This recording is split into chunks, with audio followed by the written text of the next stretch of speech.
Panibagong issue na naman ang haharapin ngayon sa liga ng PSP, dahil nagpoprotesta ngayon ang mga battle rap fans, kung bakit si Moth yung nanalo sa laban versus Sixth Threat.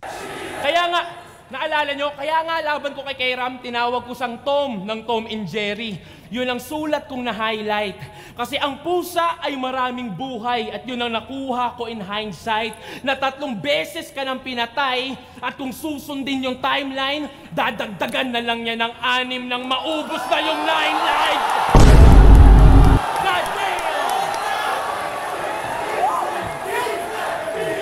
Kahit sino naman sa kanila ay deserve maging champion sa PSP, dahil hindi talaga biro yung mga nakakalaban nila. Lalo na yung mga naging ka-bracket ni Moth, na puro mga champion sa flip-top yung mga nakakalaban maliban kay Lance Zeta. Kaya parang dumaan talaga sa butas ng karayong itong si Moth.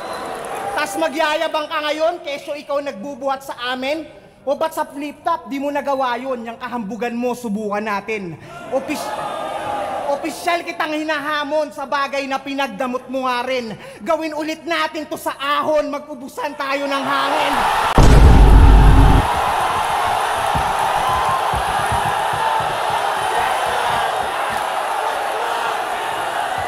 Samantala yung kay Sixth Threat ay isa lang yung nakalaban niya na champion sa flip-top. Ang kagandahan lang dito kay Sixth Threat ay walang preno-preno sa pag-arangkada, kaya talagang body bag lahat.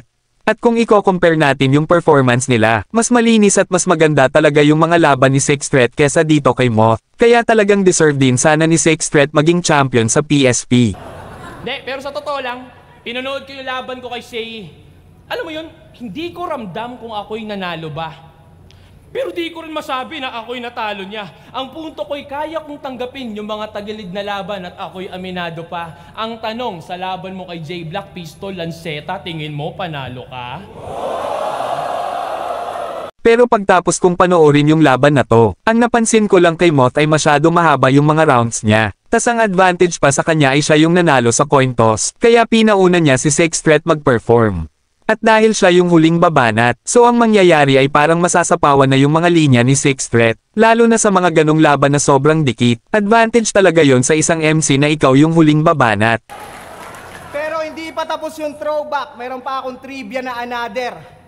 Noon pa lang dama ko na yung inggit niyang sa body language na ka-channel.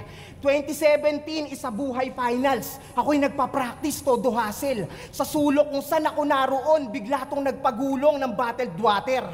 Oo, si Gago ng babader. Halatang gusto niya akong mag-suffer na mag-choke o mag-stutter. Then a few years after, ngayon ko napagtantong yung baliktaran nagmamatter. Akalain mo yung brother, magkikita pala ulit tayo sa finals at ikaw naman yung papagulungin ko sa battle.